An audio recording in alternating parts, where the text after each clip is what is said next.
கொஞ்சம் தெரிஞ்சுக்கலாம்.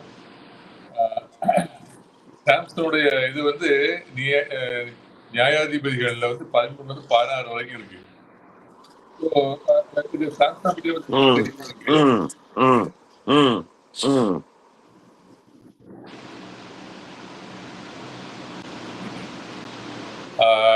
நமக்கு சாம்சன் பற்றி தெரியும்.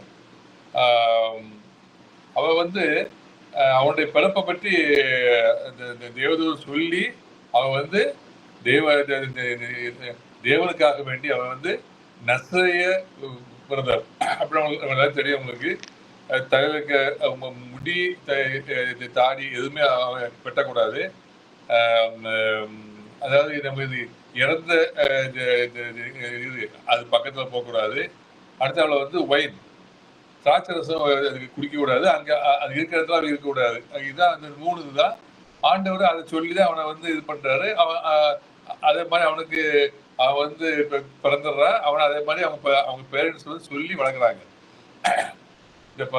அவன் பிறந்த பிறகு நேர 14th அது 14வது அதிகாரத்துல என்ன இருக்குன்னா அவனுடைய இளமை பருவத்தை பற்றி ஒண்ணுமே சொல்லல. அவன் எப்படி இருந்தான், என்ன மாதிரி இருந்தான் ஒன்னும் சொல்லல. எடுத்த உடனே அங்க என்ன வருது அப்படின்னா, அவன் பெலிஸ்தியாவுல ஒரு பெண்ணை கண்டு அவளை கல்யாணம் கட்டணும்னு சொல்றான். ஸோ இந்த இடத்துல நம்ம என்ன யோசிக்கணும்னா, சாம்சன் அவன் வந்து இஸ்ரேல் மக்களை பாலஸ்தீனத்திலிருந்து விடுவிக்கணும். ஸோ விடுவிக்கிறதுக்காக வேண்டி அவன் பிரத்யோகமா பட்டவன். அவன் வந்து ஒரு யூதன். அவன் என்ன பண்றான், முதல்ல எடுத்த உடனே அவன் வந்து என்ன பண்றான், ஒரு பெண்ணை கண்டு அவள் அழகா இருப்பதை பார்த்து அவளை வந்து கல்யாணம் கட்டணும் அப்படிங்க. ஸோ ஃபர்ஸ்ட் திங்கு அவன் வந்து ஆண்டவர் சொன்னதை வழியை விட்டு கொஞ்சம் விலகி போயிட்டான். அவன் எதற்காக வந்தானோ அதை விட்டுட்டு அவனுடைய கண்களின் இச்சை, அவன் வாலிபனா இருக்கும்போது கண்களின் இச்சையினால என்ன பண்ணிட்டான், ஒரு புறமாச ஒரு கேளை பார்த்து நான் அவளை கல்யாணம் கட்டணும்னு சொல்றான். அப்ப அவங்க அப்பா அம்மா சொல்றாங்க, அதெல்லாம் வேண்டாடா, அதான் ஒத்துக்க, அதெல்லாம் சரிப்பட்டு வராது அப்படின்னா, அதெல்லாம் முடியாது, நான் அப்படியா செய்வேன்னு அவன் வந்து சொல்லிடுறான். ஸோ இந்த இடத்துல வந்து என்னன்னா, யூத மக்கள், அதாவது நம்முடைய இப்போல பிலீவர்ஸ் வந்து நான் பிலீவர்ஸை வந்து இந்த திருமணம் பண்ணும்போது நம்ம கேர்ஃபுல்லா இருக்கணும். ஏன்னா நான் பிலீவர்ஸ் வந்து கெட்டவங்க அல்லது வந்து அவங்க வந்து மோசமானவங்க அந்த மாதிரி ஒரு காரணத்துக்காக வேண்டி இல்லை. நான் பிலீவர்ஸ் என்னன்னா அவங்களுடைய வழியும் நம்மளோட வழியும் ஒத்து போகாது. அதனாலதான் கடவுள் சொல்றாரு வேண்டாங்கிறாரு. ஏன்னா அவங்க ஒரு வழியில போயிருப்பாங்க. நான் பிலீவர்ஸ் நம்மளுக்குன்னு ஒரு ஆண்டவுக்கு ஒரு வழி இருக்கு. இந்த 2 வழியும் சேராது. அப்போ வந்து அங்க ரிப்ட் வரும், ஃபேமிலியில ப்ராப்ளம் வரும். அதனாலதான் ஆண்டவர் என்ன சொன்னாருன்னா அது செய்வேன்னு சொன்னாரு. Not because. ஆனா நான் பிலீவர்ஸ் எல்லாம் மோசமானவங்க, அவங்க எல்லாம் சாத்தான பிள்ளைகள் அப்படிலாம் ஒண்ணும் இல்லை. அவங்க நல்லவங்க தான் அவங்களா. ஆனா 2 பிலீவர்ஸ் நான் பிலீவர்ஸ் வந்து ஒத்து போகாதுங்கிறதுனால ஆண்டவர் அப்படியே அதை வேண்டான்னு சொல்லியிருந்தாரு. ஆனா அவன் அதை மீறி போறான். அது காரணம் வந்து அவனுடைய கண்களின், அதாவது கண் கவர்ச்சி. அவனுக்கு எது அழகாப்பட்டதோ அதை வந்து அவன் பண்றான். அடுத்த நம்பர் 2, அவன் வந்து ஒரு செல்ஃபிஷா இருக்கான். அவன் கண்ணில் பட்டு, அதாவது தன்னுடைய மக்களையோ அல்லது தன்னுடைய பேரண்ட்ஸையோ, அப்பா அம்மா வந்து வளர்த்தாங்களே, அவங்க வந்து சொல்றாங்களே, அவங்க சொல்றத கேட்கணும், அந்த மாதிரி அவன் நினைக்கவே இல்லை. தான் நினைச்சதை, அதாவது தனக்கு என்ன வேணுமோ, ஹி இஸ் சோ செல்ஃபிஷ். அவன் வந்து ரொம்ப வந்து செல்ஃபிஷா இருந்தான். இருந்து என்ன பண்ணா, அந்த பெண்ணை கண்டிப்பா திருமணம் பண்றான். பண்ணிட்டு அவன் வந்து என்ன பண்றான், ஒரு நம்ம தெரியும், ஒரு கதை தெரியும். அவன் வந்து ஒரு வீக்கெண்ட்ல வந்து அவன் வந்து அந்த பெண்ணை பார்க்க போகும்போது என்ன பண்றாங்க, ஒரு சிங்கம் வந்து அவனை வந்து இழுத்து வருது. அந்த சிங்கத்தை, அந்த கதை நமக்கு தெரியும்.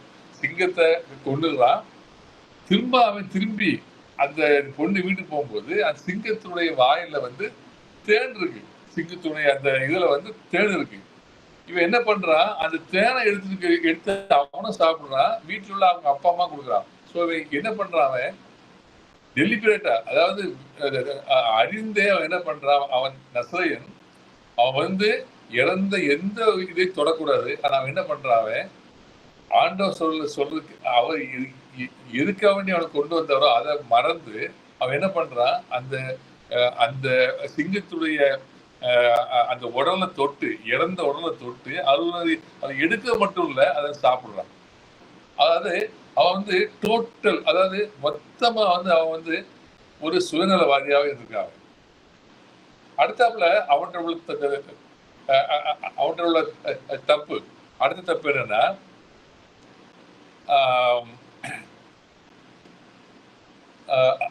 அடுத்தாப்புல அவன் என்ன பண்றான், அந்த கல்யாண வீட்டுக்கு போறான். அங்க போய் இவன் ஒரு விடுகதை போடுறான்.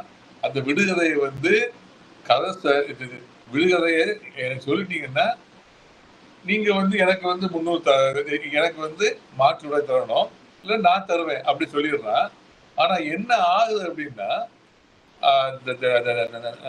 அவனுடைய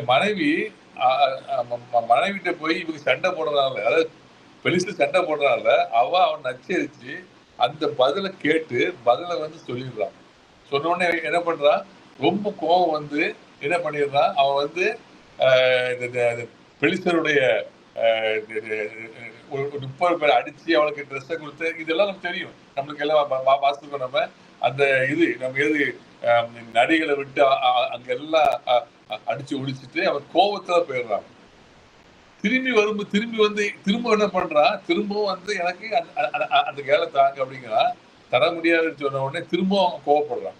ஸோ இந்த இடத்துல வந்து அவனுடைய டோட்டல் அவனுடைய செல்ஃபிஷ்னஸ், ஆண்டோடைய சித்தத்துக்கு அவன் எதுக்காக வேண்டி அவன் அனுப்புறாரோ அதை மீறி செய்து. அடுத்தது என்ன பண்றான்,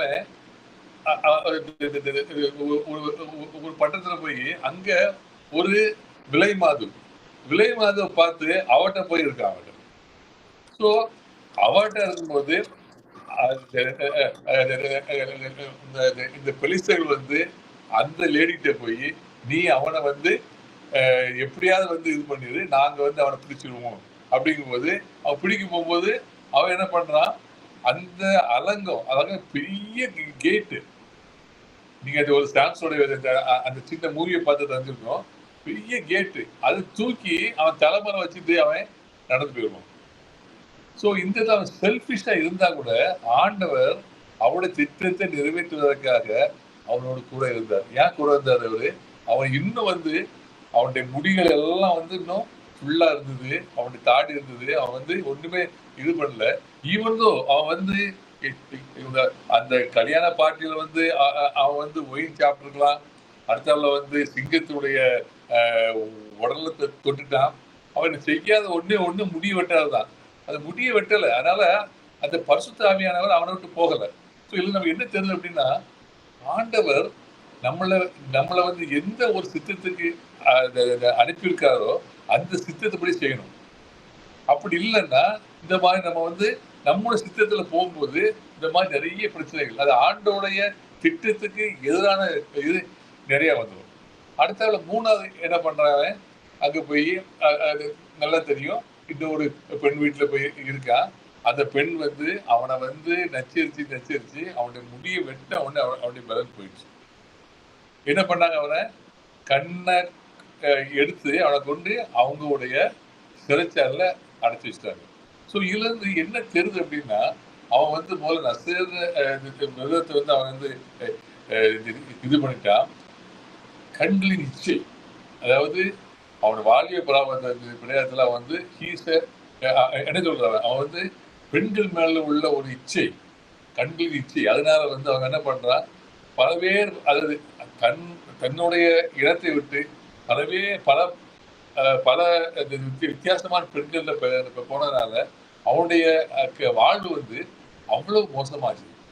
ஸோ இதுல இருந்து நம்ம என்ன தெரியும்னா, ஆண்டவர் வந்து சாம்சன் மாதிரி ஒரு திட்டத்தோடு நம்ம எல்லாத்தையும் வச்சிருக்காரு. நம்ம இந்த உலகத்துல இருக்கணும்னா ஆண்டவர் வந்து ஒரு திட்டம் இல்லாம நம்ம இந்த உலகத்துல வைக்க மாட்டாரு. ஸோ ஒரு திட்டத்தோடு நம்மளுக்கு நம்மளை அனுப்பியிருக்காரு. சாம்சன் அப்படிதான் என்ன பண்ணாரு, ஒரு திட்டத்தோடு, என்னன்னா இஸ்ரேல் மக்களை பாலஸ்தீனத்திலிருந்து காப்பாற்றணும், அந்த ஒரு திட்டத்தோடு வந்து என்ன அனுப்பியிருக்காரு. ஆனா ஆண்டவர் வந்து அவர் ஒரு திட்டத்தோடு அனுப்பியிருக்க ஆணையும் கூட அவருடைய சாய்ஸ் தான் விடுவார்.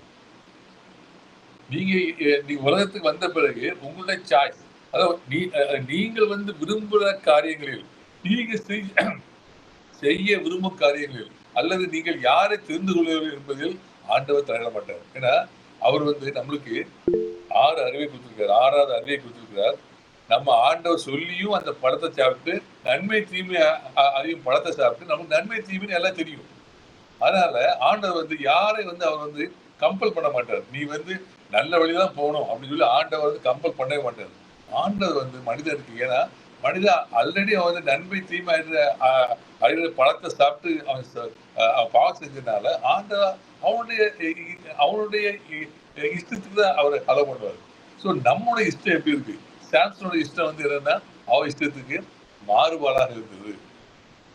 அதாவது அவன் சூஸ் பண்ண வழி வந்து என்னன்னா, அது வந்து என்ன வழினா லஸ்ட், அதாவது கண்களின் இச்சைக்காக வேண்டி அவன் வந்து இது பண்ணிட்டான். ஸோ நம்ம வந்து ஆண்டவுடைய திட்டத்தை நிறைவேற்றும்னா நம்முடைய சாய்ஸ், நாம் தெரிந்து கொள்வது எதா இருக்கிறது?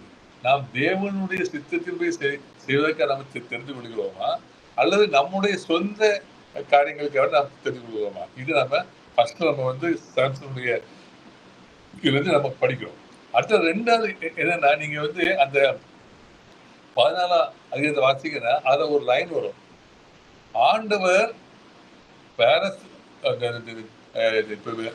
பேரரசுகளை அழிப்பதற்காக அவர் இந்த கல்யாணத்துக்கு இந்த கல்யாணம் வந்து நடக்கும் என்கிறதை அவங்களோட பெற்றோர் அறியாது இருந்தார்கள் அப்படின்னு சொல்லி பைபிள் வசனம் இருக்கு. இதுல என்ன தெரியுது அப்படின்னா, ஆண்டவர் அவருடைய காரியத்திற்காக யாரை அனுப்பினாரோ அந்த காரியத்தை அவளை வைத்து செய்து முடிப்பார். நான் சொல்றது புரிஞ்சு நினைக்கிறேன். எந்த காரியத்துக்காக அவர் அனுப்பியிருக்காரோ அந்த காரியத்துக்காக செய்து முடிப்பார். சப்போஸ் அவர் அந்த காரியத்தை முடிப்பதற்கு அவன் ஏதாவது ஒரு தவறான வழியை எடுத்தாலும் அந்த வழி மூலியமாக தன்னுடைய சித்தத்தை அவர் நிறைவேற்றுவார். இந்த இடத்துல வந்து சாம்சனுடைய இதுல என்னது, பாலஸ்தீன கையில வந்து இஸ்ரேலை காப்பாற்றணும். ஸோ இவனுடைய கல்யாணம் கட்டுறதுனால அங்கே பிரச்சனையாகி அங்க வந்து அவங்க கிட்ட 1000 பேரை கொண்டுடுறாங்க. ஸோ ஆண்டவர் என்ன பண்றாரு, அவர் அனுப்பின மனிதன் தவறான வழியை சென்றாலும் பட் அவர் என்ன காரியத்தை அனுப்பினாரோ அந்த காரியத்தை நிறைவேற்றியே தீர்வார். ஆனா என்ன அப்படின்னா, அது செய்த மனிதன் ஆண்டவரத்துல போக முடியாது. ஏன்னா அவன் ஆண்டவருடைய வழி விட்டு தள்ளி போயிட்டான். ஆண்டவர் அவனை வச்சு அவருடைய காரியத்தை செய்து விடுவார். ஆனால் அவன் தவறான வழியை அவன் தேர்ந்தெடுத்ததுனால அவன் தேவனிடத்தில் சேர முடியாது. இது உங்களுக்கு இது நம்ம வந்து ரொம்ப கேர்ஃபுல்லா வச்சுக்கணும். ஆண்டவர் நம்மளா செய்யக்கூடிய காரியங்களை செய்வார். ஆனால் நம்ம வந்து நம்முடைய வழியை நம்ம தேர்ந்தெடுத்து போனோம்னா, அது ஆண்டவருக்கு விரோதமா இருந்துச்சுன்னா நம்முடைய வாழ்க்கையானது அழிந்து போகுது. இதுதான் வந்து ஆண்டவர் சொல்றாரு. என்ன சொல்றாரு, நான் திரும்பி வரும்போது சிலவங்க என்ன சொல்றாங்க, ஆண்டவரே இப்படி நாமத்தினால நாங்க பிரசவம் பண்ணோமே, உங்க நாமத்தினால பாட்டு பாடினோமே, நாங்க பாட்டு பாடி உங்களுக்காக நிறைய ஆத்துமாக்களை நாங்க எடுத்தோமே, நாங்க பிரசங்கம் பண்ணி ஆட்களை எடுத்தோமே, நாங்க கோயில் கொடுத்தோமே, அதை கொடுத்தோமே, இதை கொடுத்தோமே. ஆண்டவர் என்ன சொல்றாரு, உங்களே அறியே. என்ன காரணத்தினால அப்படி சொல்றாரு அவரு? ஆண்டவர் சொன்ன காரியங்களை அவங்க செஞ்சாங்க. ஆண்டோட பஸ்தாவினாலே அவங்க வந்து ஆண்டோடைய பேரை சொல்லி எல்லாரும் சுகமாக்கினாங்க, எல்லாம் பண்ணாங்க. ஆனால் அவங்க தங்களுடைய வாழ்க்கையில் பெர்சனல் செல்வேஷன், அதாவது தனிப்பட்ட ரட்சிப்பு, அதை வந்து அவங்க வந்து தேடல. மாறாக அவங்களோட வழிகள் வந்து ஆண்டவர் சொல்லாத வழிகள் சென்றதுனால ஆண்டவர் திரும்பி என்ன சொல்றாரு, உங்களை அறியன்னு சொல்றாரு. நம்ம வந்து ரொம்ப கேர்ஃபுல்லா இருக்கணும். ஆண்டவர் நம்மளுக்கு எதற்காக நம்ம அழைத்திருக்கிறாரோ அந்த அழைப்பை ஏற்றுக்கொண்டு அவருடைய கட்டளைக்கு கீழ்ப்படிந்து அவருடைய சட்ட திட்டங்களுக்கு கீழ்ப்படிந்து நடக்கும் பொழுது நம்முடைய காரியங்கள் மிகவும் பெரிதா இருக்கும். இந்த சாம்சங் விஷயத்துல பாங்களா, அவன் கடைசியில வந்து அவன் சாகும்போது 3000 பேரு 5000 பேர் கொண்டான்னு சொல்லிட்டு இருக்கு. ஆனா ஒருவேளை அவன் ஆண்டோர் சித்தப்படி முழுமையாக அந்த நசரேத விதத்தை எடுத்து கண்களில் இச்சை இல்லாமல் இருந்தால் ஆண்டு அவனை கொண்டு இன்னும் பெரிய காரியங்கள் செய்திருக்க முடியும். ஸோ அவன் தப்பான வழியை அவன் தேர்ந்தெடுத்ததுனால அவனால ஆண்டவர் முழுமையா செயல்பட முடியல. ஏதோ அவர் நினைத்த காரியங்கள் பெலசிலிருந்து 40 வருஷம் அவர் காப்பாற்றினார். ஆனா அவருடைய சித்தத்துக்கு மீறி போனதுனால அவரால் ஃபுல்லா மக்களை காப்பாற்ற முடியல. ஸோ நம்முடைய வாழ்க்கை எப்படி இருக்குது? நம்ம வழியில் ஆண்டவர் வழியில் செல்லும் பொழுது, ஆண்டவருக்கு நம்ம காரியங்கள் செய்யும் பொழுது, ஆண்டவர் நம்மை உயர்த்த வல்லவராக இருக்கிறார். அதன் மூலம் நம்முடைய செய்கையை வளர்றதுக்கு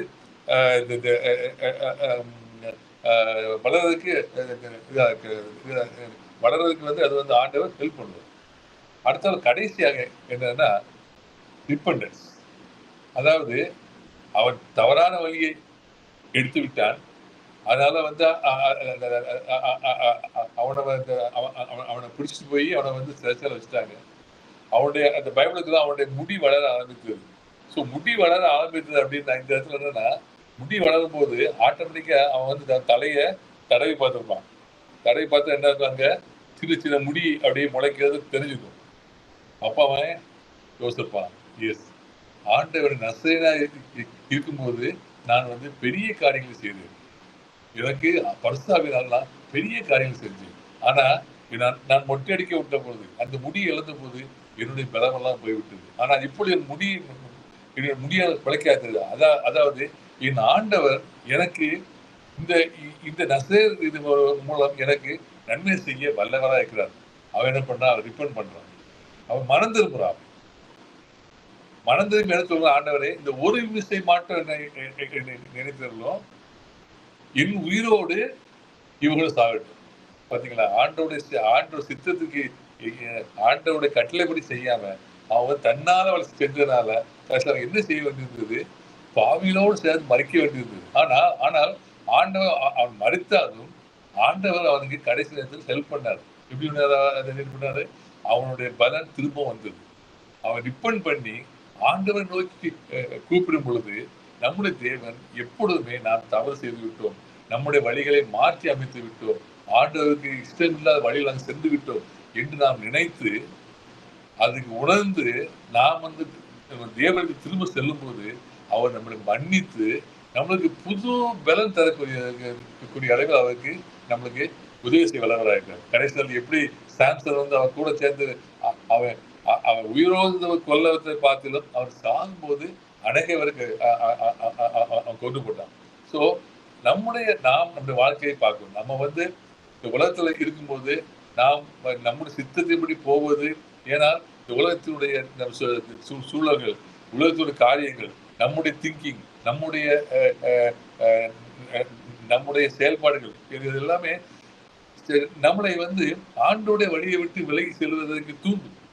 விலகி சென்றிருக்கலாம். நாம் அப்படி செல்லும் வேளையில் நாம் மறுபடியும் நமக்கு தேவனுக்கு, ஆண்டவரே, நான் தவறு செய்து விட்டேன், என்னை மன்னித்தருளும், என்னுடைய உங்களுடைய சித்தத்தை செய்ய கிரியை இருக்கும். அப்படி நாம் செய்யும் பொழுது ஆண்டவர் என்ன சொல்வார் என்றால், என் தேவனால் ஆசிரியக்கப்பட்டவர்களே, உலகம் உண்டான உங்களுக்காக உருவாக்கப்பட்டிருக்கிற பரிசுத்த சுதந்திரத்தை சுதந்திரித்துக் கொள்வீர்கள். நம்ம பொதுவா என்ன நினைச்சுக்கிறோம், ஆண்டவர் பாவம் செஞ்சவங்களை அடிப்பாரு இருப்பாருன்னா அவங்க உயிர் எடுத்துருவாரு, அவங்கள சோகமாக்கிடுவாரு, நம்மளுக்கு காய்ச்சல் வந்துடும், நம்மளுக்கு அப்படி போயிடும் இப்படி போயிடும். அந்த இதே கிடையாது. பைபிள்ல ஒருத்தர் ஒருவனை ஆண்டவர் வெறுத்து விட்டு தள்ளி விட்டார் என்றால் தட் மீன்ஸ் அதுக்கு என்ன அர்த்தம்னா, அவன் நித்திய வாழ்வை அடைந்து கொள்ள முடியாமல் போய்விடும். நம்முடைய உலகத்துல வாழ்க்கை 80 வருஷம், ஆனால் நம்ம நித்திய வாழ்க்கையை எழுந்து விடுவோம். அததான் பைபிள்ல திரும்ப திரும்ப சொல்றது வெட்டி பலத்திர மரத்தை வெட்டி போடுவோம், அல்லது இந்த இது கெடுக்கிறது இதை அகற்றுவோம் என்று சொல்றது உலக பிரகாரம் ஆண்டு நம்மளை உடம்புல வியாதி கொடுத்து தண்டிக்கிறது, அல்லது நம்ம எங்கேயாவது கொண்டு போட்டுறது, அந்த மாதிரி நம்ம உலக பிரகாரம் திங்க் பண்ணக்கூடியது. ஆண்டவர் நம்மளை நாம் திருந்தாவிட்டால் அவர் அவருடைய ராஜ்யத்துக்கு நம்மளை புறம்பாக்கி போடுவார். அது நித்தியம், அது இன்ஃபினிட்டி. நான் நித்தியமா அவர்கிட்ட வாழ்வதற்கு பாரு, நம்ம நித்தியம் அவர்கிட்ட தூர போயிடுவோம். அதனால நம்ம திங்க் பண்ணுவோம், நம்ம ஆண்டவர் நமக்காக எதற்காக குறித்து நம்மளை இந்த உலகத்தில் வைத்திருக்கிறாரோ அந்த காரியங்களை ஆண்டவனுடைய சித்தத்தோடு ஆண்டோட வழியில் நாம் சென்று நாம் செய்வோம். அது அப்படி செய்யும் பொழுது ஆண்டவர் நம்ம பெரிய பெரிய காரியங்களை செய்ய முடியும். அப்படி இல்லைன்னா எப்படி சாம்சனுடைய வாழ்க்கையில் எப்படி இருந்ததோ அந்த மாதிரி கடைசியில வந்து அவன் இன்னும் அதிகமா செய்திருக்க முடியும்.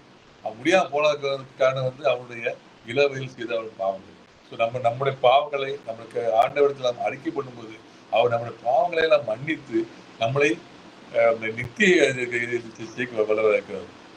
நாம் என்ன செய்தால் நம்முடைய பர்சனல் லைஃப் என்னுடைய தனிப்பட்ட வாழ்க்கை ஆண்டவரோடு இணைந்திருக்கிறதா? நாம் எல்லாம் செய்யலாம், ஆண்டவருக்கான எதை வேணாலும் செய்யலாம். ஆண்டவருக்காக நம்ம என்ன நம்ம பிரசங்கம் பண்ணி நம்ம பாட்டு பாடி அதனால மக்கள் மீட்கப்பட்டு மோட்சத்துக்கு போகலாம். ஆனால் என்னுடைய பர்சனல் லைஃப் ஆண்டவரோடு சரியாக இல்லை என்றால் ஆண்டவர் என்ன சொல்வாரு?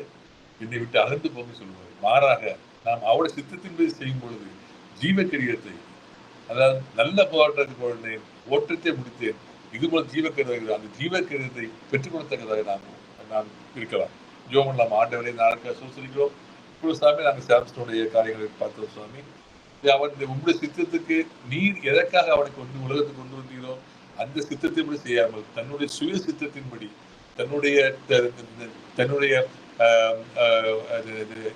லஸ்ட் ஃபார் ஐ அவனுடைய கண்களின் இச்சைக்கு அவனுக்கு ஒப்பு கொடுத்ததனால் தேவரி அவன் எதற்காக அனுப்பப்பட்டானோ அந்த காரியங்களை அவன் முழுமையா செய்ய முடியாமல் போய்விட்டது. ஆண்டவரை எங்களை நாங்களும் சுவாமி இப்பொழுது உங்களை பார்க்கிறோம். நீ எதற்காக அனுப்பியிருக்க எனக்கு தெரியும் சாமி.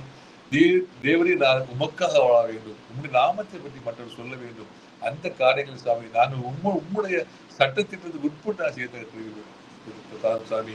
எங்களுடைய ஓன் சித்தத்தின்படி எங்களுடைய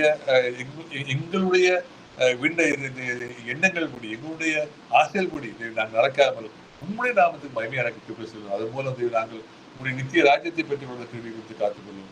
எல்லா தூய்மை செலுத்திதான் பார்த்தார்கள் சுவாமி. ஆமே. நன்றி ஐயா. இந்த நாளிலே கூட இந்த மாதத்துல 3ஆம் வாரத்துல அருமையான செய்தியை கேட்டிருக்கிறோம் ஐயா மூலயமாக. அவர் யாரை குறித்து சொன்னாருன்னா சிம்சோனை குறித்து. நம்ம நியாயாதிபதிகளே படிச்சிருக்கோம், நிறைய காரியங்களை படிப்போம். ஆனாலும் அவர் விலைக்கு எல்லாவற்றையும் சொல்லியிருக்காரு. கர்த்தர் அவரோடு பேசினதுக்காக நன்றி. சிம்சோன் வந்து அவர் சொன்னதையெல்லாம் மீறிட்டாரு. இதெல்லாம் செய்யக்கூடாது. அவங்க அப்பா அம்மா கிட்ட பேசும்போது எல்லாம் சொல்லியிருக்காங்க, ஆனா மீறினாரு. கண்களின் இச்சையினால பாவம் செய்தார். சுயநலம் நிறைய சொல்லியிருக்காங்க. அவர் ஆண்டவர் சித்தத்தின்படி செய்யவே இல்லை. அவர் என்ன நினைச்சாரோ அதைய அவர் செய்தாரு. அது மாத்திரம் இல்ல, அவர் கீழ்ப்படியவே இல்லை. கர்த்தர் நமக்காக திட்டத்தை வைத்திருக்கிறாரு. அவர் அழைத்த தேவன் உண்மையுள்ளவர். கட்டளைகளுக்கு கீழ்ப்படிய வேணும். அப்படி அவர் மீறினதுனால அநேக காரியங்களை சொன்னாங்க. அவர் என்ன பண்ணாரு? இந்த ஒரு விஷயம் மாத்திரம் எனக்கு உதவி செய்யுங்க அப்படி அனும்போது கூட கர்த்தர் இறங்கி என்ன பண்ணாரு? உதவி செய்தாரு. சொன்னாங்க. நம்ம அந்த சிம்சோன் வந்து அவர் மீறின காரியங்களையே நம்ம விட்டுட்டு நல்ல காரியத்தை வைக்கணும்னு சொல்லியிருக்காங்க. அது மாத்திரம் இல்ல, நம்மளை அவர் கட்டளைகளுக்கு கீழ்ப்படியும் போது நம்மளை அவர் உயர்த்துவார். நம்ம பாவத்தை அறிக்கையிடணும், பாவங்களை விட்டு விடணும். நான் இதை செஞ்சேன் அதை செஞ்சேன் அற்புத அடையாளங்களை செஞ்சேன்னு சொன்னாதான் கர்த்தர் அறியேன் என்று சொன்னாங்க.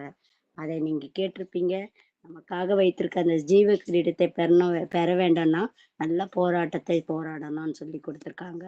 இந்த நாளையில எல்லாரும் கேட்டிருக்கீங்க. நீங்க என்ன தெரிஞ்சிட்டீங்க சொல்லுங்க.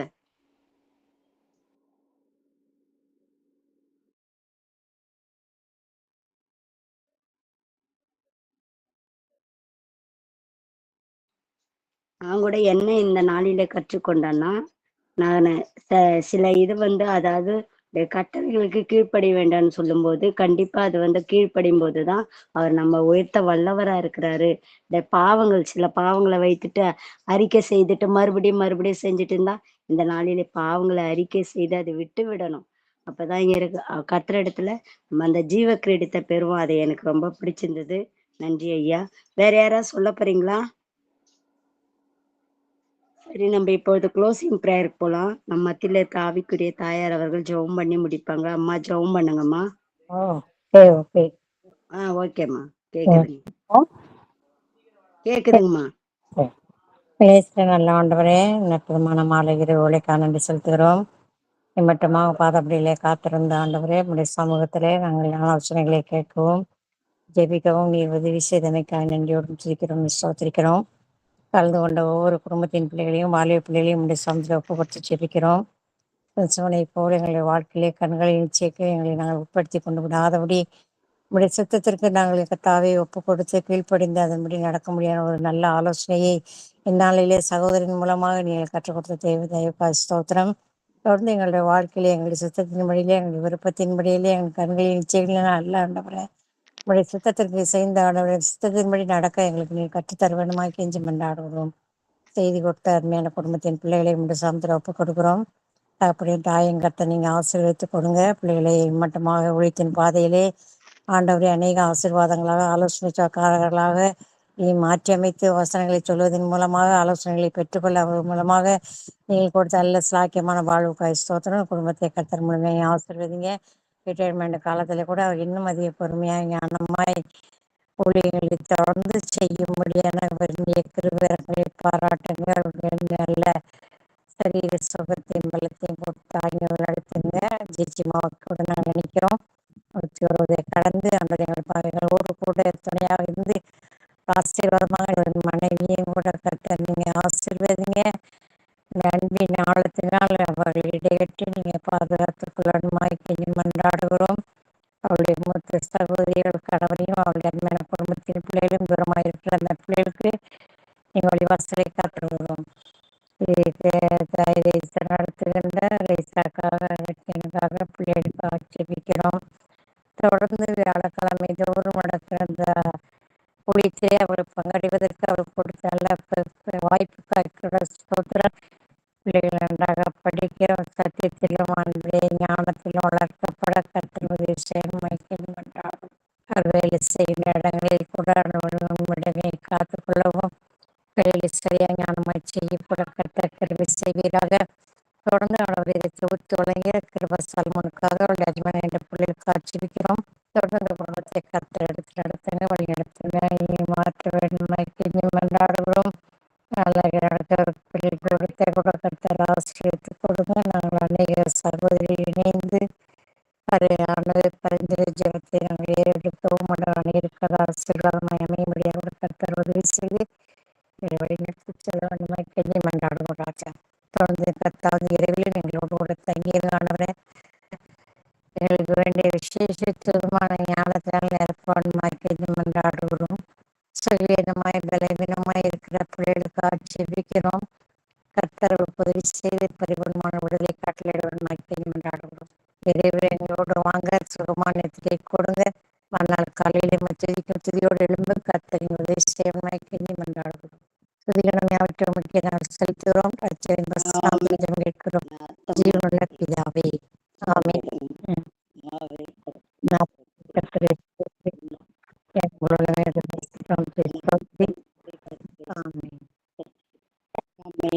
ஸ்தோத்திரம்மா, ஸ்தோத்திரம். எல்லாருக்கும் ஸ்தோத்திரம்.